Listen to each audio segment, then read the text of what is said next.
Hello दोस्तों, मैं काशिफ आप सबका स्वागत करता हूं complete edu e learning platform पर। दोस्तों, आज हम लोग पढ़ने वाले हैं, देखने वाले हैं मिलकर SSC JE previous year question paper analysis और साथ में स्ट्रेटजी। और उससे पहले जो इम्पोर्टेंट हम चीज़ देखेंगे वो क्या है, अभी अभी कल ही की डेट में एसएससी ने, स्टाफ सिलेक्शन कमीशन ने अपना कैलेंडर जो है, एक टेंटेटिव डेट जो है एग्ज़ाम की, वो जारी की है। तो जेई से पहले मैं आपको सभी एग्ज़ाम की जो डेट है वो बताने वाला हूँ, और उसके बाद मैं बताऊँगा मैकेनिकल इंजीनियरिंग के लिए आपकी ये स्ट्रैटेजी जो है वो रहने वाली है कि भाई कितने किस तरह से क्वेश्चन पूछे जाते हैं। वो तो आप देख रहे हो जो हम क्वेश्चंस कर रहे हैं उसके अंदर। उसके साथ साथ जो मैं आपको बताऊंगा कौन से सब्जेक्ट से कितने क्वेश्चन आ रहे हैं, किस तरह से कौन सा सब्जेक्ट आपका एक एक वेटेज जो है वो लेता हुआ जा रहा है। ठीक है दोस्तों, तो चलिए वीडियो को स्टार्ट करते हैं। वीडियो को स्टार्ट करने से पहले मैं आप सबको कहूँगा, अगर आप लोग नए हैं तो हमारे चैनल कंप्लीट एजू को सब्सक्राइब करें, बेल आइकन को प्रेस करें, ताकि जब भी कोई वीडियो आती है तो आप नोटिफिकेशन मिस ना करें। आइए चलिए वीडियो स्टार्ट करते हैं।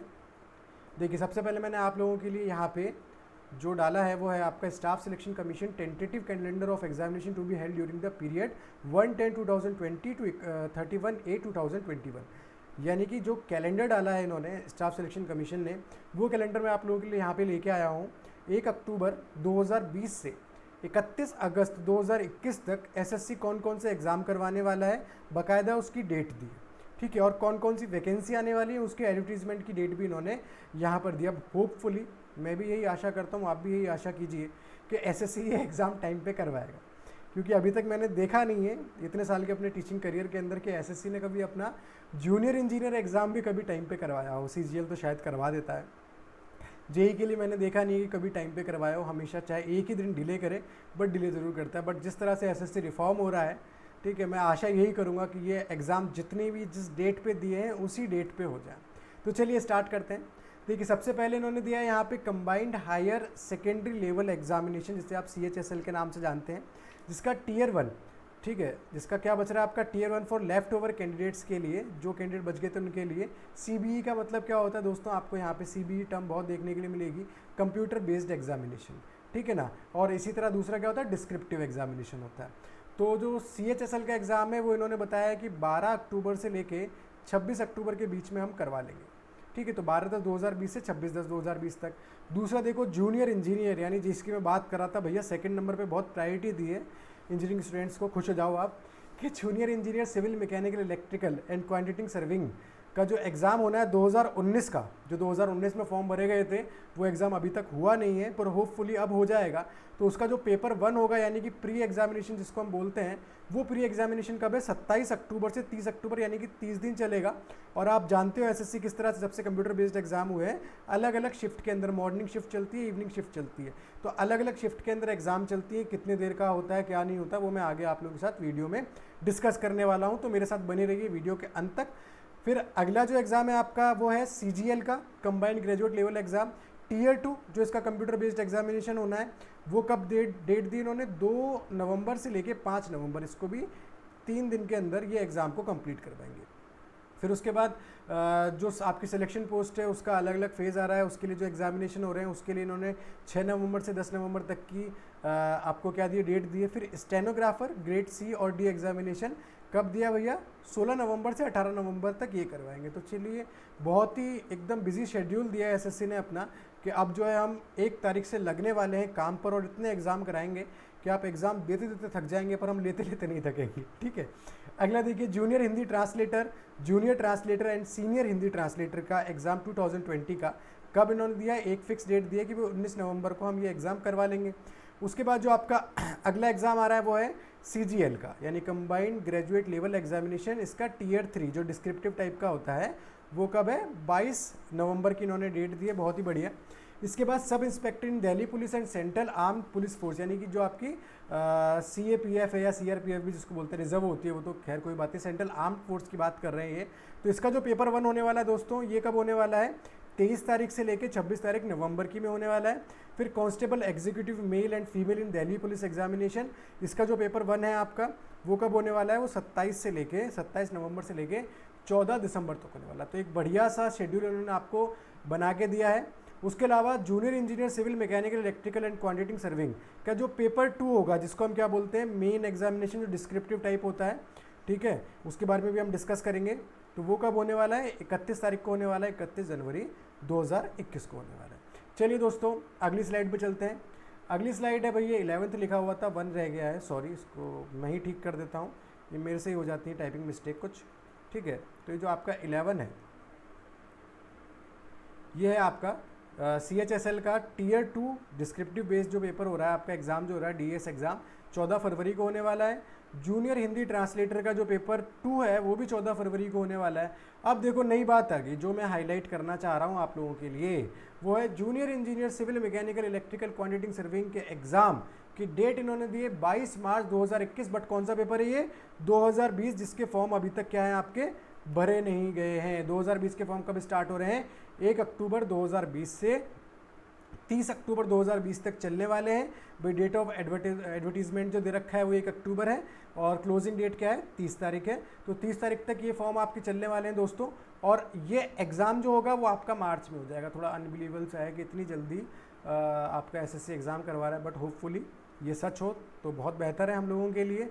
तो दोस्तों अपनी कमर कस लीजिए, जो लोग अभी तैयारी नहीं कर पाए हैं, 27 अक्टूबर वाला एग्ज़ाम एक साथ ही 1 महीने के अंदर आ गया, हालांकि आना तो बहुत पहले था ये, पर फिर भी एक साथ ही 1 महीने के अंदर आ गया अगर मैं ऐसा कहूँ।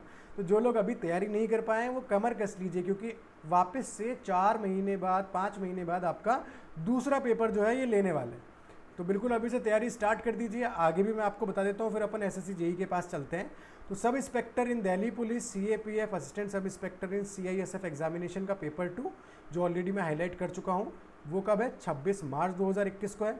इसी तरह स्टेनोग्राफर ग्रेड C और D जो अभी हमने देखा था उसका पेपर 2 कब लेंगे ये भैया, इसकी डेट ऑफ एडवर्टीजमेंट भी दे रखी है, जो मिस टाइप होगी 2020 है ये, ठीक है। ये कब है आपका, 29 से लेके 31 तक है। फिर आपका combined higher secondary level examination that is CHSL, जो उसका Tier 1 होगा, मतलब नई वैकेंसी आ रही है, वो 2019 का था, ये 2020 की बात करें, सेम इसी के साथ हुआ है। तो ये जो आ रही है Tier 1 एग्जामिनेशन जो आ रहा है वो क्या है, 6/11/2020 को इसका एडवर्टीजमेंट आएगा, और क्लोजिंग डेट जो होगी वो क्या होगी, 15/12/2020, यानी 15 दिसंबर इसकी क्या रहने वाली है, क्लोजिंग डेट रहने वाली है। एग्जाम भी दे दिया इन्होंने कि 12/4 से लेके 27/4/2021 तक ये क्या करवा लेंगे, आपका एग्जाम करवा लेंगे दोस्तों। चलिए आगे देखिए CGL 2020, देखिए 2020 का नोटिफिकेशन आने वाला है, कब आएगा, 21 दिसंबर को आएगा, 25 जनवरी लास्ट डेट रहेगी, और पेपर कब होगा, 29/5 से लेके 7/6 तक इसका पेपर होने वाला है दोस्तों, ठीक है ना। तो मतलब बाकायदा अप्रैल मई जून सभी को कवर किया, देखो मार्च के अंदर कवर कर लिया, अप्रैल कवर कर लिया, मई जून कवर कर लिया, जुलाई भी कवर कर लिया और अगस्त भी कवर कर लिया। उसके बाद सब इंस्पेक्टर इन दिल्ली पुलिस जो अभी हम पीछे बात करें, तो उसका जो पेपर 2 होने वाला है वो कब होगा, वो होगा आपका 12 जुलाई को, ठीक है। मल्टीटास्किंग जो MTS का एग्जाम मोस्ट पॉपुलर एग्जाम है भैया, बहुत पॉपुलर है, CGL के बाद इसको बहुत पॉपुलर कैटेगरी में माना जाता है। तो इसका जो पेपर 1 होने वाला है वो कब होगा, पहले एडवर्टीजमेंट आएगा इसका 2 फरवरी 2021 को, ठीक है। 18 मार्च तक, मतलब 1 महीने 10 दिन से ज़्यादा आपके पास ये एडवर्टीजमेंट चलेगा, क्लोजिंग डेट रहेगी, और एग्ज़ाम होगा 1 जुलाई से 20 जुलाई के बीच में। और कांस्टेबल जो आपका CB होने वाला है, कांस्टेबल CAPF NIA, वो CAPF जो अभी हम बात कर रहे थे, सेंट्रल आर्म पुलिस फोर्स जो होती है, और राइफलमैन वगैरह जो असम राइफलमैन के एग्जामिनेशन है 2020 के भैया, इसका डेट जो आनी है आपकी एडवर्टीजमेंट की, ये कब आनी है, 25 मार्च को आनी है, और 10/5/2021 तक ये ख़त्म हो जाएगी, मतलब इसकी क्लोजिंग डेट रहेगी। काफ़ी अच्छा खासा टाइम दिया है, और उसके बाद 2 अगस्त से लेकर 25 अगस्त के इसका एग्ज़ाम करा लेंगे। अच्छा यहाँ पे करेक्शन में बता देता हूँ आपको, 14th नंबर जो पॉइंट है इसमें, दिस इज़ पेपर 1 2020 का एग्ज़ाम है, दैट इज़ वाई, इसके नहीं, 15th नंबर का जो पॉइंट है stenographer, this is paper 1 CB computer based. तो फर्स्ट पेपर की बात कर रहे हैं 2020 का एग्जामिनेशन, ठीक है दोस्तों। तो इस तरह से कैलेंडर जो है यहाँ पे जारी कर दिया गया है। अब आगे हम बात करते हैं कितने क्वेश्चन कौन से सब्जेक्ट से आए हैं और क्या क्या कट ऑफ हुए हैं। कट ऑफ जो मैं आप लोगों के लिए लेके आया हूँ वो आप चाहे सिविल के हैं, चाहे इलेक्ट्रिकल के हैं, चाहे मैकेनिकल के हैं, तो तीनों की कट ऑफ मैं आप लोगों के लिए यहाँ पे लेके आया हूँ। तो आइए दोस्तों मेरे साथ बने रहिए। SSC JEE कट ऑफ 2018-19 की और 2017-18 की मैं आप लोगों के लिए लेके आया, मतलब 2017 में जो पेपर हुआ था और 18 में जो पेपर हुआ था, 19 का पेपर अब होना बाकी है, ठीक है। तो देखिए यहाँ पर UR का मतलब है आपका unreserved category, that is general category. OBC का मतलब क्या है आपका दोस्तों, यहाँ पे other backward class category. EWS जो इकोनॉमिकल वीक जो है आपकी कैटेगरी, SC और ST शेड्यूल कास्ट और शेड्यूल ट्राइब्स जो कैटेगरी, इनकी अलग अलग कट ऑफ है। तो सबसे पहले मैं सिविल इंजीनियरिंग की बात करता हूँ, तो 127 कट ऑफ गई है अनरिजर्व के लिए 2018-19 बैच के अंदर, ठीक है। उसके अलावा ओबीसी की कट ऑफ कितनी गई है, 122.91 गई, 123 के लमसम गई है। तो सिविल के अंदर अमूमन इतनी कट ऑफ जाती नहीं है, बट फिर भी कट ऑफ बढ़ रही है, आप देख सकते हो। मैकेनिकल की तो बात ही आप बाद में कीजिएगा। ईडब्ल्यूएस की 118 या 119 मान सकते हो आप इसको। एससी के लिए 107 गई है और एसटी के लिए 107.01 गई है। तो जो हालांकि अच्छी खासी कट ऑफ है, ठीक है। इतने मार्क्स तो बच्चे आराम से ले आते हैं। 120 125 अगर आप एसएससी के अंदर आप स्कोर नहीं कर पा रहे हैं तो थोड़ी दिक्कत की बात है। एसएससी एक ऐसा एग्जाम है जेई का जिसके अंदर आप 100 से लेके 150 तक आराम से स्कोर कर सकते हैं। 100 to 130 तो डेफिनेटली कर ही पाओगे, क्योंकि 100 तो टेक्निकल आता ही आता है, आगे बात करते हैं। फिर अगर मैं बात करूँ इलेक्ट्रिकल मैकेनिकल की, या मैकेनिकल बेस्ड ही है बेसिकली ये, इलेक्ट्रिकल की भी क्या गई है, लमसम कट ऑफ गई है, ठीक है। जैसे 152.16 मैकेनिकल इंजीनियरिंग की है, इलेक्ट्रिकल की जो गई है वो लगभग 150 के आसपास गई है। तो मैंने एक ही कंबाइन करके बना दिया है यहाँ पे। ये डेटा मैंने जो नेट से, पहले बता देता हूँ, नेट से ही डेटा मैंने उठाया है, और कुछ डेटा जो है वो मैंने खुद, जैसे अगला जो डेटा मिलेगा ना वो मैंने खुद बनाया है, ठीक है। तो चलिए, तो अनरिजर्व कैटेगरी के लिए मैकेनिकल इंजीनियरिंग की कट ऑफ जो गई है 152.16 यानी कि 153 मान सकते हो, जो कि काफ़ी हाई कट ऑफ जा रही है। 200 नंबर का पेपर है जिसमें आप 153 मार्क्स आपको स्कोर करने पड़ रहे हैं दोस्तों।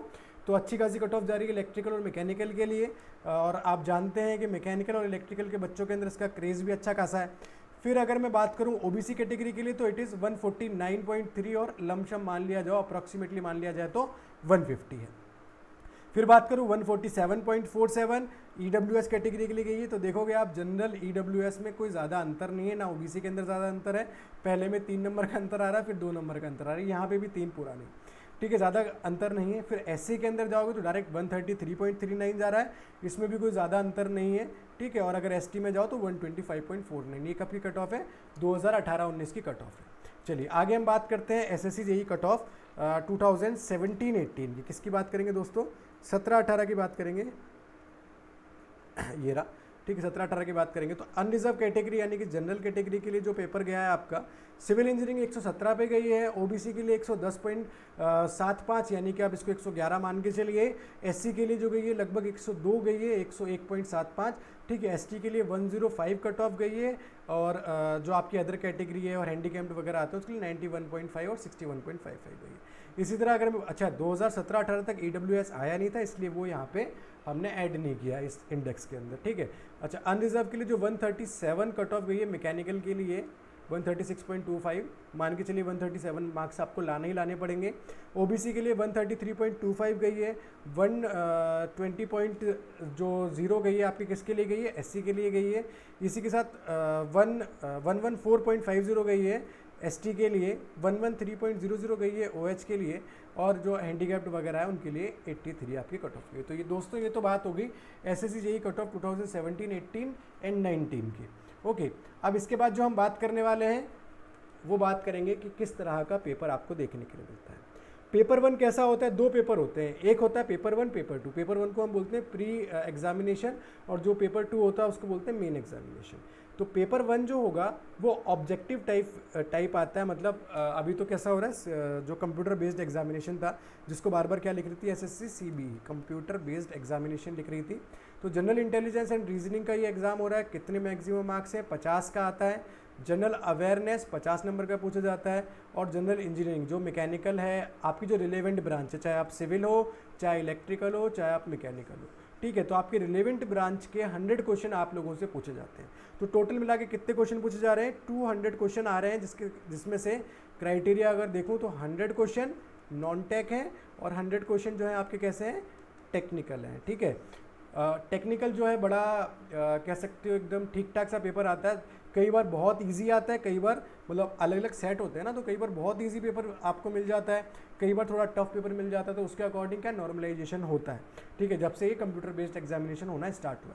उससे पहले नॉर्मलाइजेशन नहीं होता था, जब ऑफलाइन पेपर हुआ करते थे, जो आपके पास वाइट पेपर आया करता था ना, उसके अंदर ये जो है क्या कहते हैं, आपका नॉर्मलाइजेशन नहीं हुआ करता था। अच्छा एसएससी जेईई के अंदर सबसे खास बात यह है कि यहाँ पे आपसे सिर्फ रीजनिंग जो है ना, रीजनिंग एक ऐसा सब्जेक्ट है जिसको आप बिना पढ़े बहुत आसानी से स्कोर कर सकते हैं, ठीक है। रीजनिंग क्या है भाई, जनरल इंटेलिजेंस एंड रीजनिंग नाम ही ऐसा है, जनरल सामान्य बुद्धि एवं तार्किक शक्ति, ठीक है। आप अपने अपने दिमाग से आपको सिर्फ क्या करना पड़ता है, इसकी प्रैक्टिस करनी पड़ती है। रीजनिंग के क्वेश्चन सब पे हो जाते हैं, ठीक है, आपको क्या करनी पड़ती है, इसकी प्रैक्टिस करनी पड़ती है। जितनी आप प्रैक्टिस करोगे रीजनिंग में उतनी ही जल्दी आप क्या करोगे दोस्तों, एग्जाम के अंदर क्वेश्चन अटेम्प्ट कर पाओगे और सही अटेम्प्ट कर पाओगे। फिर जो 50 नंबर जनरल अवेयरनेस है ना, ये दूसरा जो टॉपिक आ रहा है आपका, इसके अंदर फंस जाते हैं सारे इंजीनियर्स। ये इंजीनियर्स के लिए वीक पॉइंट है भाई। फर्स्ट पॉइंट बहुत अच्छा होता है, थर्ड पॉइंट बहुत से भी बहुत अच्छा होता है। टेक्निकल, अपना टेक्निकल खुद का बैकग्राउंड है तो सबका अच्छा होगा, पर जो सेकंड पॉइंट है ना, तो इस सेकंड पॉइंट में आप लोग फंस जाते हो भाई। ये आपकी गलती नहीं है, ये मैक्सिमम जो इंजीनियर है जिन्होंने सीजीएल की प्रिपरेशन नहीं करी है, ठीक है, वो इंजीनियर जनरल अवेयरनेस में फंसेंगे ही फंसेंगे, लिख के ले लो। क्योंकि यहाँ पर क्या आ रहा है, जनरल स्टडी या जनरल साइंस जिसकी मैं बात करूँ, जनरल स्टडी में तो टोटली आ जाएगा अवेयरनेस। जनरल साइंस मान के चलो 25 से 30 क्वेश्चन कई बार पूछ लेता है और मिनिमम 20 क्वेश्चन तो पूछेगा ही। और 20 क्वेश्चन में भी सबसे ज़्यादा वेटेज किसका रखेगा, वो बायोलॉजी का रखेगा। अरे भैया अगर हमें बायोलॉजी आती तो हम इंजीनियरिंग क्यों करते, सही बात है ना, अगर हमें बायोलॉजी आती तो हम इंजीनियरिंग क्यों करते, हम बायो ही लेते, डॉक्टर बनते।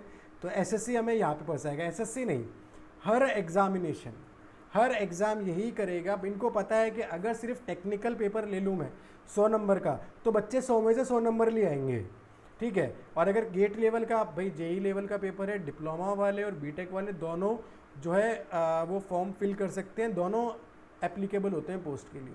तो गेट लेवल का पेपर आप ले नहीं सकते।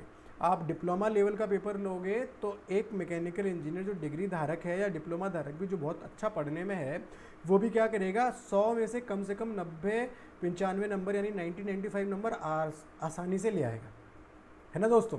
इसीलिए ये फंसाने के लिए हम लोगों को नॉन टेक सब्जेक्ट डालते हैं यहाँ पे। तो दोस्तों यहाँ पे जो पेपर का ड्यूरेशन रहने वाला है, टोटल कितना रहने वाला है, 2 घंटे का रहने वाला है। फिर इसके बाद आता है, जब आप इस पेपर को क्वालिफाई कर जाते हैं, तो क्वालिफाई करने के बाद आपका जो आता है वो क्या आता है, दूसरा पेपर आता है जिसको क्या कहते हैं हम, कन्वेंशनल पेपर और मेन एग्जामिनेशन बोला जाता है, जिसको जनरल इंजीनियरिंग ये डिस्क्रिप्टिव टाइप का होगा, ठीक है। और ये कितने नंबर का होता है, 300 नंबर का होता है। यहाँ पे भी आपको 2 घंटे दिए जाते हैं और 300 नंबर के पेपर के अंदर आपको न्यूमेरिकल भी देखने के लिए मिलते हैं, थ्योरी क्वेश्चंस भी देखने के लिए मिलते हैं। तो इस पेपर को लिखना कैसे है, पेपर से पहले पेपर की ऐसी तैयारी करो कि जैसे रिपोर्टर नहीं होते हैं, कुछ भी हो बस लिखना स्टार्ट कर दिया अच्छी हैंड राइटिंग के अंदर। रिपोर्टर थोड़ी गलत गंदी हैंड राइटिंग में लिखते हैं, आपको अच्छी हैंड राइटिंग के अंदर लिखना है, क्योंकि 2 घंटे के अंदर आपको 300 नंबर का क्वेश्चन जो है वो अटैम्प्ट करना, वो भी डिस्क्रिप्टिव, तो बहुत बड़ा टास्क होता है अपने बारे में। इसलिए एसएससी जेईई आसान होते हुए भी लोगों के लिए क्या होता है, थोड़ा चैलेंज वाला पेपर होता है, ठीक है। चलिए आगे बढ़ते हैं। अब मैं मैकेनिकल की बात कर रहा हूँ यहाँ पे आप लोगों से। तो मैकेनिकल में यहाँ पे कौन कौन से सब्जेक्ट आपसे पूछे जाते हैं, देखिए दोस्तों, जो जनरल इंजीनियरिंग वाला जो आपका पोर्शन था जी वाला, उसके अंदर आपसे सबसे पहले मैकेनिक्स पूछा जाएगा। कितने कितने क्वेश्चन आते हैं अभी आगे बता रहा हूँ। Theory of machine, fluid mechanics, thermodynamics, HT यानी कि heat transfer, IC engine, internal combustion engine, PD यानी कि प्रोडक्शन टेक्नोलॉजी, ईएम यानी इंजीनियरिंग मटेरियल्स या मटेरियल साइंस भी जिसको कहा जाता है। फिर इसके अलावा SOM strength of material, DOM design of machine, इसको हम एमडीबी लिखते हैं क्योंकि डॉम से कई बार बच्चे कन्फ्यूज होते हैं। डायनेमिक्स ऑफ मशीन जो कि एक टॉम का ही पार्ट है। टॉम इतना बड़ा सब्जेक्ट है कि इसको 2 बार में कवर किया जाता है। एक बार कॉम पढ़ते हैं हम, कॉम, और दूसरी बार क्या पढ़ते हैं, डॉम पढ़ते हैं। काइनेमेटिक्स ऑफ मशीन, एक के अंदर सिर्फ काइनेमेटिक मोशन का एनालिसिस किया जाता है, फिर डायनेमिक मोशन का एनालिसिस करते हैं, तो डायनेमिक्स ऑफ मशीन। इसी तरह मशीन डिज़ाइन जो है ये भी 2 सेमेस्टर में पढ़ते हैं हम बीटेक डिप्लोमा के अंदर, डीएमई 1 और डीएमई 2, ठीक है। इसको एमडी भी बोलते हैं, डीएमई भी बोलते हैं, डिज़ाइन ऑफ मशीन एलिमेंट। फिर आता है आपका हाइड्रोलिक मशीन यानी कि एचएम। तो मान के चलो एफएम और एचएम को अगर साथ में भी कंबाइन करके रखते हैं, कई बार नहीं भी करते हैं, तो मैंने अलग से बता दिया। फिर आपका पावर प्लांट आरएसी। तो ये कुछ सब्जेक्ट हैं जो यहाँ पे आपसे पूछे जाते हैं, ठीक है। तो आपको सबको पता हो। आगे देखते हैं एनालिसिस। पूरी टेबल मैंने आप लोगों के लिए बनाई है। अच्छा, लास्ट वाला जो है वो थोड़ा सा कट गया है, सॉरी, मैं आपको बता दूंगा टोटल क्वेश्चन कितने। देखिए ये कब का है, 2018 के मैंने आपको पेपर एनालिसिस दिया है। 2018 मॉर्निंग इवनिंग डेट दे रखी है बाकायदा आपको, 22 जनवरी, फिर 23 जनवरी को मॉर्निंग में जो हुआ, 23 जनवरी को इवनिंग में जो हुआ, 24 को मॉर्निंग, 24 को इवनिंग, 25 को मॉर्निंग, 25 को इवनिंग, 27 को मॉर्निंग, 27 को इवनिंग, ठीक है। फिर 29 को मॉर्निंग एंड 29 को इवनिंग। तो 2018 का मैंने आप लोगों को एनालिसिस दे रखा है। यहाँ पे देखो 2018 हर सेट की बात करते चलेंगे। सेट मैंने आपको इसलिए पहले ही क्लियर कर दिया ताकि मुझे बार बार बोलना ना पड़े। तो हर सेट का एनालिसिस करते हुए चलो, तो देखो सबसे पहले ईएम या इंजीनियरिंग मैकेनिक्स के 3 क्वेश्चन आए हैं, फिर 3 क्वेश्चन आए हैं, 3 क्वेश्चन, 2 क्वेश्चन, सॉरी यहाँ पे था 2 क्वेश्चन, 5 4 3 4 4। इस तरह से अगर आप देखोगे तो ये आप एक लिमिट बना सकते हो, 3 से 5 क्वेश्चन मैकेनिक्स के कहीं पर भी नहीं है। फिर बात करूँ strength of material, important subject है। पहले सेट के अंदर 11 क्वेश्चन, दूसरे के अंदर 15 क्वेश्चन, फिर 13 क्वेश्चन, चौथे सेट में 7, फिर 13 क्वेश्चन, फिर 14 क्वेश्चन, फिर 12 क्वेश्चन, फिर 10 क्वेश्चन, फिर 4 क्वेश्चन, 12। देखिए जो आपका ये मॉर्निंग सेट था 27 जनवरी का, इसके अंदर सिर्फ 4 क्वेश्चन दिए, तो ये इन्होंने नाइंसाफ़ी करी सॉम के साथ, क्योंकि सॉम एक ऐसा सब्जेक्ट है, मेरी नज़र के अंदर तो ऐसा सब्जेक्ट है जो कम से कम जब भी लॉन्च होगा तो, या जब भी एग्ज़ाम में पूछा जाएगा तो कम से कम 10 क्वेश्चन तो आपको पूछना ही पूछना चाहिए सॉम से, ठीक है। क्योंकि बच्चे पढ़ के भी जाते हैं और इजी सब्जेक्ट भी है, इजी भी है, टफ भी है। भाई जिसके समझ में आ जाए उसके लिए इजी है, बाकी टफ है। ऐसा पढ़ाएंगे कि आपको पूरा समझ में आ ही जाएगा, सारे सब्जेक्ट आप लोगों के लिए ईजी करवा देंगे। चलिए आगे बात करें तो 11 और 12 क्वेश्चन, मतलब आप रेंज कर सकते हो। अगर 4 वाली रेंज को ना मानो तो 10 से 15 क्वेश्चन, 4 और 7 जो ये दिए हैं आपको, अगर इस रेंज को ना मानो तो 10 से 15 क्वेश्चन कहीं नहीं गए। फिर बात करते हैं थ्योरी ऑफ मशीन की, टॉम की बात करते हैं। तो यहाँ पे देखो 14 क्वेश्चन आ रहे हैं, 16 क्वेश्चन, 13 क्वेश्चन, 16, 14, 15, 15, 14, 14, 13, 13, 15, यानी कि हर बार ये 13 से 15 क्वेश्चन अपने खाते में लिखवा रहा है। कितना? 13 to 15 क्वेश्चन करवा रहा है। फिर डिज़ाइन ऑफ मशीन थोड़ा कम इंपॉर्टेंट है प्री के लिए, पर बहुत इंपॉर्टेंट है मेंस के लिए। तो डिज़ाइन ऑफ मशीन में आपको देखने के लिए मिलेंगे फर्स्ट सेट में 2, फिर 2, फिर 1, फिर किसी में 6 पूछ लिए, वेरी करेगा, फिर किसी में 2, और सबसे बड़ी बात 24 जनवरी इवनिंग सेट में एक भी क्वेश्चन इससे पूछा नहीं गया। फिर 2 क्वेश्चन पूछ लिए, फिर 1 क्वेश्चन, फिर 2, 4, 4, 2, 2, इस तरह से अलग अलग क्वेश्चन वेरी कर रहे हैं। पर एक लिमिट अगर बनाओ तो 2 से 4 क्वेश्चन इसके पूछे जाएंगे। 6 को भी आप कभी कभार ही किसी में एक में पूछ लिया तो ठीक है, अदरवाइज नहीं पूछेंगे। फिर मैं बात करूँ अगर एफएम की, fluid mechanics most important subject है फॉर ऑल जेई एग्जामिनेशन। जितने भी जूनियर इंजीनियर एग्जामिनेशन होते हैं सबके लिए फ्लूइड बहुत इंपॉर्टेंट होता है। चाहे आप राजस्थान जेई की बात करो या किसी की भी बात करो, एसएससी जेई की बात करो, फ्लूइड सब पूछते हैं। तो पहले सेट के अंदर 29 क्वेश्चन पूछ लिए। कितने? 29 क्वेश्चन, फिर 21 क्वेश्चन, फिर 22, 29, 18, 29, 25, 18, 30, 21, 18, 19। देख सकते हो कितना इंपॉर्टेंट सब्जेक्ट है। तो एफएम को घोल के पी जाओ, 20 to 30 क्वेश्चन, मतलब 30% पेपर आपका सिर्फ फ्लूइड मैकेनिक्स कवर कर रहा है। बहुत बड़ी बात होती है, बहुत इंपॉर्टेंट सब्जेक्ट है। फिर आता है आपका एचएम और HMT, heat and mass transfer. अच्छा ये हाइड्रोलिक मशीन दिया है इन्होंने, सॉरी हाइड्रोलिक मशीन एफएम के साथ इंक्लूडेड है। तो देखिए किसी सेट में कोई क्वेश्चन नहीं आया है। सेकेंड इवनिंग के अंदर 8 क्वेश्चन, फिर 10 क्वेश्चन, किसी में 1 क्वेश्चन, फिर 11 क्वेश्चन, फिर 1 क्वेश्चन, फिर 0 क्वेश्चन, फिर 1, फिर 11, 0, 8, 12, 11। तो मान के चलो इसको आप मान लो 10 से 11 क्वेश्चन या 8 से 10 क्वेश्चन आते ही आते हैं, ठीक है। किसी सेट के अंदर, क्योंकि भाई इतने सारे सेट बनने लग गए ना, तो एसएससी को क्वेश्चन बहुत बनाने पड़ते हैं, तो थोड़ा वेरी करते हैं क्वेश्चंस, ठीक है। बट कुछ सब्जेक्ट ऐसे मिलेंगे आपको जो क्वेश्चन पूछे नहीं जाएंगे, जैसे एचटी। आगे बताता हूँ, चलो थर्मोडायनेमिक्स इंपॉर्टेंट सब्जेक्ट अपने आप में और हर मैकेनिकल इंजीनियरिंग की जान है। तो हर मैकेनिकल इंजीनियर सोचता है उसको थर्मोडायनेमिक्स अच्छे से आती है। तो 11 क्वेश्चन फर्स्ट सेट के अंदर, फिर 16, 18, 10, 16, 9, 10, 21, 11, 15, 16, 18। तो मान के चलो 10 से 15 क्वेश्चन कहीं पर भी नहीं जाने वाले, थर्मोडायनेमिक्स से डायरेक्ट पूछेगा। पावर प्लांट को एसएससी बहुत तवज्जो देता है, गेट सिर्फ 1 क्वेश्चन पूछेगा। ईएस भी तवज्जो देता है पर गेट बहुत कम तवज्जो देता है इसको। मतलब तवज्जो का मतलब क्या होता है समझते हो ना, फोकस जो है, ठीक है। तो पावर प्लांट यानी पीपी जिसको मैंने लिखा है, तो यहाँ से 9, 8, 5, 7, 10, 10, 11, 6, 11, 8, 3, 7, मतलब मान के चलो 5 से 10 क्वेश्चन पावर प्लांट से पूछेगा। एक लिमिट के अंदर रखो, मैक्सिमम से minimum. Heat and mass transfer देखिए 0 क्वेश्चन, 0 क्वेश्चन, 0 क्वेश्चन, 0 क्वेश्चन।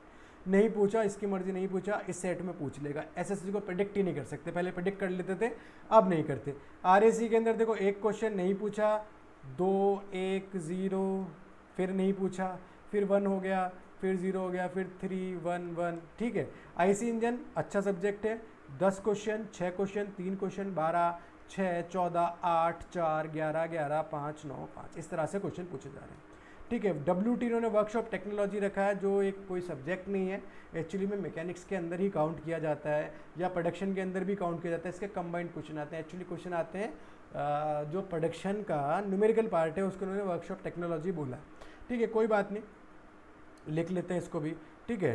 तो कहाँ गया भाई, कहाँ गया, हाँ ये रहा, ठीक है। तो WT जो होगा आपका एक क्वेश्चन, 3 क्वेश्चन, एक क्वेश्चन, 3 क्वेश्चन, 6 क्वेश्चन, एक क्वेश्चन, 2 क्वेश्चन, इस तरह से पूछे गए, ठीक है। फिर अगर हम बात करें PT की जो प्रोडक्शन टेक्नोलॉजी है, तो 2018 में बच्चों के साथ बहुत चोट करी थी, बहुत इंपॉर्टेंट सब्जेक्ट है पर एक भी क्वेश्चन नहीं पूछा। फिर 4 क्वेश्चन, 3 क्वेश्चन, एक क्वेश्चन, 3 1 1 4 4 2 7 3, इस तरह क्वेश्चन पूछ रहे हैं, जबकि पहले अगर आप देखोगे 10 से 15 क्वेश्चन आते थे। फिर आपका है इंजीनियरिंग मटेरियल, जिसको प्रोडक्शन में ही हम कंबाइन करते हैं। तो देखो 8 क्वेश्चन, 3 क्वेश्चन, 3 7 3 8 6 3 6 6 1 3 1, ठीक है। फिर MMD मिसलिनियस एक तरह से इंजीनियरिंग ड्राइंग के बारे में है, कभी कभार पूछ लेते हैं। तो देखोगे आप 2 सेट के अंदर, 3 सेट के अंदर एक एक क्वेश्चन पूछ लिया। फिर इसके अलावा भी मिसलिनियस क्वेश्चन आ जाते हैं, मतलब कुछ question out of the box आ जाते हैं जो कभी कभार पूछ जाते हैं। जैसे यहाँ पे एक क्वेश्चन पूछ लिया, यहाँ पे 4 क्वेश्चन पूछ लिए। अब जो नीचे वाली जो लाइन कट गई वो बता देता हूँ, वो है कि टोटल क्वेश्चन कितने हैं। हर एक के अंदर टोटल क्वेश्चन जो मैं आपको बता चुका हूँ 100 क्वेश्चन आ रहे हैं, तो हर एक के अंदर 100 क्वेश्चन हर सेट के अंदर पूछे गए, ठीक है। चलिए अगली स्लाइड पे चलते हैं। अगली स्लाइड के अंदर देखिए 2007 से लेके 2017 सेट तक मैंने इंक्लूड कर दिए। तो 2007 से लेके अगर आप देखोगे 2009 तक तो 37 क्वेश्चन टेक्निकल पूछे जाते थे। फिर 2010 और 11 में 50 क्वेश्चन, 2012 से ये ट्रेंड चला है कि हर बार 100 क्वेश्चन पूछे जाएंगे। तो आप देखो कि 2007 में जब सिर्फ 37 क्वेश्चन पूछे जा रहे हैं, तो आपको देखेगा मैकेनिक्स में 1 क्वेश्चन है, सोम का 6 है, टॉम का 6 है, मशीन डिज़ाइन नहीं पूछा, FM तब भी इंपॉर्टेंट थी। देखो तीनों सब्जेक्ट बहुत इंपॉर्टेंट है, बोला था मैंने। Thermodynamics 7 question, power plant 4, heat transfer REC को नहीं पूछा, IC इंजन 2, वर्कशॉप टेक्नोलॉजी को 2, और वर्कशॉप टेक्नोलॉजी क्या है, प्रोडक्शन के न्यूमेरिकल, ठीक है। और जो आपका ये PT है, इसके 3 क्वेश्चन है प्रोडक्शन टेक्नोलॉजी के, बाकी कोई क्वेश्चन पूछे नहीं गए। अगर 2008 में देखोगे आप SSC JEE के अंदर, तो 2 क्वेश्चन मैकेनिक्स, फिर 5 क्वेश्चन, फिर 5 क्वेश्चन, ठीक है, किसके, सॉम के और टॉम के। फिर डिज़ाइन ऑफ मशीन के 3 क्वेश्चन, FM यहाँ पे सिर्फ 3 क्वेश्चन पूछे गए, और साथ में हाइड्रोलिक मशीन को इंक्लूड करो तो टोटल 6 हो जाते हैं, ठीक है। थर्मोडायनेमिक्स 2 क्वेश्चन, उसके बाद पावर प्लांट, हीट और REC से पूछे ही नहीं गए। फिर IC engine 4 question, workshop technology 4 question, PT 7 question. 2009 में देखो तो 1 क्वेश्चन मैकेनिक्स से आया है, 7 क्वेश्चन सॉम से, 5 क्वेश्चन टॉम से, डॉम से 3 क्वेश्चन आए हैं, FM से 3 क्वेश्चन आए हैं, HM से 3 क्वेश्चन आए हैं, TD से 2 क्वेश्चन आए हैं, फिर कोई क्वेश्चन नहीं पूछा गया। फिर IC इंजन से 2 क्वेश्चन है, वर्कशॉप टेक्नोलॉजी से 3 क्वेश्चन है, और प्रोडक्शन से 9 क्वेश्चन पूछे गए 37 में से। फिर देखो 50 किया गया है तो 1 क्वेश्चन पूछा गया मैकेनिक्स से, सॉम से 9 क्वेश्चन, 8 क्वेश्चन, फिर 1 क्वेश्चन आपका किससे आया है, डॉम डिज़ाइन ऑफ मशीन से आया है। फिर 6 क्वेश्चन FM हो गया, 3 क्वेश्चन HM हो गया, TD हो गया, पावर प्लांट हो गया, 6 4, इस तरह से आप देख सकते हो यहाँ पे क्वेश्चंस आपको दिख जाएंगे। इसका स्क्रीनशॉट लेके रख लेना बच्चों, मैं आप लोगों को रिकमेंड करूँगा, आपको जो स्ट्रैटेजी बनानी है उस स्ट्रैटेजी के लिए ये बहुत इंपॉर्टेंट रहेगा। इसका स्क्रीनशॉट लेके रखिए, कैसे आपको प्रिडिक्ट कैसे करोगे पेपर को। फिर देखिए 50 क्वेश्चन अगली बार 2011 में पूछे गए हैं। 2011 के अंदर देखो 5 क्वेश्चन मैकेनिक्स, फिर 6 क्वेश्चन सॉम, टॉम के भी 6 क्वेश्चन हैं आपके, डॉम के 2 क्वेश्चन हैं, फिर 5 क्वेश्चन है, फिर 3 क्वेश्चन है, फिर 3 क्वेश्चन है, फिर 6 क्वेश्चन। सब्जेक्ट आपको दिख जाएंगे, FM कितने आ रहे हैं, HM कितने आ रहे हैं, ठीक है। फिर IC इंजन 4 1 9। 2011 के बाद इन्होंने FM को दिया है खूब सारा वेटेज। कैसे दिया है, मैकेनिक्स 2, सॉम 10, टॉम 12, डॉम के 8, मशीन डिज़ाइन के 8 क्वेश्चन पूछ लिए, बड़ी बात है। 12 क्वेश्चन FM, फिर HM के 6, यानी टोटल 18 हो गए। 13 क्वेश्चन किसके पूछ लिए, थर्मोडायनेमिक्स के पूछ लिए हैं। फिर आपके 6 क्वेश्चन पावर प्लांट के पूछ लिए, हीट ट्रांसफ़र का अभी भी हीट ट्रांसफ़र का 2 क्वेश्चन पूछ लिए इन्होंने। फिर 3 क्वेश्चन REC के पूछ लिए हैं, IC इंजन 9, प्रोडक्शन के 15 क्वेश्चन टोटल पूछे गए। फिर देखो SSG 13 के अंदर भी आप ये डेटा देख सकते हो। मैं दिखाना आपको मेन FM चाह रहा हूँ, सॉम चाह रहा हूँ, टॉम चाह रहा हूँ, हर बार अच्छा खासा वेटेज लेके जा रहा है। देख सकते हो इस तरह से टोटल 100 क्वेश्चन किए गए हैं। 2014 मॉर्निंग और इवनिंग के अंदर ऑफलाइन पेपर हुआ था, बच्चे जा रहे थे, 2 बार पेपर लिया गया। तो 6 7 12 14 28 क्वेश्चन FM लेके गया 2014 में, बड़ी बात, ठीक है। फिर 4 6 13, FM बड़ा सब्जेक्ट है, थ्योरी भी है और न्यूमेरिकल भी है, कहीं से भी क्वेश्चन दो, ठीक है ना। इस वजह से 28 और 4 HM के 32 टोटल क्वेश्चन आप मान सकते हो। फिर 6 क्वेश्चन थर्मोडायनेमिक्स हो गया, 13 क्वेश्चन पावर प्लांट हो गया, फिर REC हो गया, IC इंजन हो गया, इस तरह से क्वेश्चन इनके पूछे जा रहे हैं, टोटल 100 कर दिए। फिर SSC JEE 2014 इवनिंग शिफ्ट के अंदर 10 10 और 12 क्वेश्चन। मैकेनिक्स के 10 क्वेश्चन अपने आप में अच्छी चीज़ है पूछना। फिर 10 क्वेश्चन सॉम से, फिर टॉम से, फिर डॉम से 2 क्वेश्चन, और अभी भी फ्लूट से 23 क्वेश्चन उन्होंने पूछ ली। आप यहाँ से देखोगे फ्लूइड आपको हाईएस्ट दिखेगा 23, 28, 14, 20, 17, 20, 14, 26, 26 दिख रहा है ना। इसी तरह अगर एफएम में भी देखा जाए, सॉरी एफएम क्या डॉम के अंदर देखा जाए तो डॉम में आपको थोड़ा सा वेरिएशन देखने के लिए मिलता है। पॉइंटर का हाई है 6, 6, 12, 1, 10, 7 इस तरह से आप देख सकते हो। मैकेनिक्स के क्वेश्चन के वेरिएशन देखा जाए 5, 12, 14, 14 भाई 14 क्वेश्चन भी पूछे गए हैं मैकेनिक्स, 14 और 4 क्वेश्चन भी पूछे गए, ठीक है ना। तो इस तरह से मैकेनिक्स है, फिर टॉम और सॉम तो मैंने आपको बताया इंपॉर्टेंट है ही, और फ्लूइड भी आपका बहुत इंपॉर्टेंट हो चुका है। फिर हाइड्रोलिक मशीन साथ में कंबाइन मैं आपको बता रहा हूँ। थर्मोडायनेमिक्स आप देख सकते हैं, थर्मोडायनेमिक्स 6, 8 सॉरी पीछे चलते हैं। थर्मोडायनेमिक्स देख सकते हो 6, 8, 6, 9, 13, 10, 8, 12, 13, 21 इस तरह से क्वेश्चन यहाँ पे पूछे जा रहे हैं। पावर प्लांट में 14 पूछे गए, 13 पूछे गए। तो ये पूरा एनालिसिस जो है आप स्क्रीनशॉट लेके रख लीजिए। अच्छा यहाँ पे देखो आरएसी के 15 क्वेश्चन पूछ लिए 2017 में, ठीक है। 14 और 12, 13 क्वेश्चन भी पूछे गए। तो एसएससी का मेन फंडा ही ये है कि आप हमें प्रिडिक्ट करने की सोच रहे हो, बहुत बड़ी बात है कि अगर आप हमें प्रिडिक्ट करने की सोच रहे हो, ठीक है। एसएससी का फंडा ही ये रहता है मेरे दोस्त, जब चाहे तब उस एग्ज़ाम में से एसएससी का बस चलेगा तो हो सकता है वो मटीरियल इंजीनियरिंग मटीरियल यानी कि जो मटीरियल साइंस है उससे 30 क्वेश्चन डाल दे, ठीक। क्योंकि सेट बहुत ज़्यादा है, क्वेश्चन बहुत ज़्यादा बनाने हैं इनको। पहले तो कम सिर्फ 100 क्वेश्चन बनाने होते थे, अब देखो 7-7, 8-8 सेट हो रहे हैं, 800 क्वेश्चन बनाने हैं, बड़ी बात होती है अपने आप में, ठीक है। तो इस वजह से कई बार एक ही सब्जेक्ट को रिपीट कर देते हैं, ठीक है। आगे आप देख सकते हो प्रोडक्शन टेक्नोलॉजी एक अच्छा सब्जेक्ट है और एक इंपॉर्टेंट सब्जेक्ट है, ये रहा आपका। इससे भी आपको काफ़ी क्वेश्चन देखने के लिए मिलेंगे, साथ में WT को भी कंबाइन कर लीजिएगा। और जो मटेरियल है देखिए 10 क्वेश्चन यहाँ पे पूछे गए, अभी तक एक भी क्वेश्चन नहीं आ रहा था। 2017 इवनिंग बैच में 10 क्वेश्चन डायरेक्ट पूछ लिए, तो जो बच्चा एनालिसिस करके गया होगा उसको दिक्कत आई होगी। आगे देखिए ग्राफिकल रिप्रेजेंटेशन है, उससे पहले देखिए टोटल आपको बता रखा है, पहले 37 क्वेश्चन थे, फिर 100 और अब भी 100 आते हैं। ग्राफिकल रिप्रेजेंटेशन मैंने बता रखा है, ट्रेंड एनालिसिस के भाई किस तरह से टोटल क्वेश्चन पूछे गए। प्रोडक्शन से आज तक 90 क्वेश्चन आए हैं, ये WT से 126, तो ये दोनों को ऐड कर दीजिए, ठीक है। तो लगभग आपके कितने बैठ गए, ये आपके 216 क्वेश्चन आप यहाँ से पूछे गए। आईसी इंजन से 133 क्वेश्चन आज तक पूछे गए, RAC से 53, हीट ट्रांसफर से 53, पावर प्लांट से 177। फिर देखो थर्मोडायनेमिक्स 314 क्वेश्चन लेके बैठा हुआ है, और हाइड्रोलिक मशीन 155, फ्लूइड मैकेनिक्स 517, दोनों को कंबाइन कर दो, बैठ रहे नहीं बैठ रहे। उसके बाद डिजाइन ऑफ मशीन 100 क्वेश्चन लेके बैठा हुआ है, थ्योरी ऑफ मशीन 305 क्वेश्चन लेके बैठा है, strength of material 268 question, mechanics 92, miscellaneous out of the box question 5, और कई बार जो MMD था आपका mechanical measurement, that is actually ये क्या है आपकी मेट्रोलॉजी और इंजीनियरिंग ड्राइंग, तो ये आपके 8 क्वेश्चंस लेके बैठी हुई है। और इंजीनियरिंग मटेरियल यानी मटेरियल साइंस, इसको भी प्रोडक्शन में ऐड कर सकते हो, तो ये 85, तो ये आप मान के चलो 216 और 85, 300 क्वेश्चन प्रोडक्शन ने SSC JEE ने 2007 से जो हमने पेपर देखा है 2017, 10 सालों का जो एनालिसिस बता रहा हूँ उसमें इतने क्वेश्चन पूछे गए हैं। फ्लूइड मैकेनिक्स से क्वेश्चन भी पूछे गए हैं, ठीक है ना। और फ्लूइड मैकेनिक्स से तो बहुत सारे क्वेश्चन है, ठीक है, 517 है, 155 है, खूब सारे क्वेश्चन आपसे पूछे गए। चलिए आगे बात करें, तो उसी का मैंने ग्राफिकल रिप्रेजेंटेशन जो पाई चार्ट से आपको बताना था वो बता दिया। आप इसका स्क्रीनशॉट लेके रखिएगा बिल्कुल भाई। किस सबसे ज़्यादा आपको, जैसा कि मैंने बताया था, फ्लूइड मैकेनिक्स मोस्ट इंपॉर्टेंट, क्योंकि 517 क्वेश्चन पूछे जाना बहुत बड़ी बात है।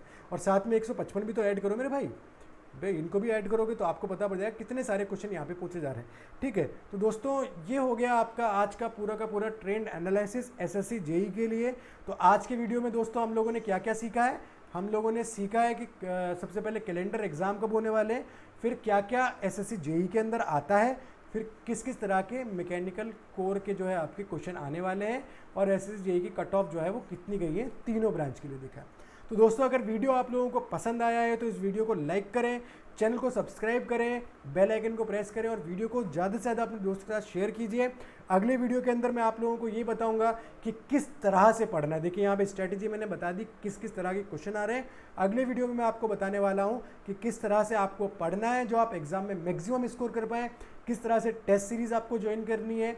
तो दोस्तों अगर आप लोगों को वीडियो पसंद आया तो एक बार फिर कहूँगा लाइक करें। अगर आप मेरे साथ जुड़ना चाहते हैं तो डिस्क्रिप्शन के अंदर टेलीग्राम चैनल का लिंक दे रखा है, उस पर आप ज्वाइन हो जाइए। वहाँ पे मैं आपको PDF PPT जो मेरे क्वेश्चंस होते हैं, मेरे नोट्स होते हैं, और इस तरह की जो मैं एनालिसिस करता रहता हूँ उसकी PPT PDF और स्टडी मटेरियल, टेक्निकल के अलावा भी जो नॉन टेक्निकल मटेरियल है वो सब डालता रहता हूँ। तो चलिए दोस्तों, थैंक यू सो मच, फिर मिलते हैं अगले वीडियो में।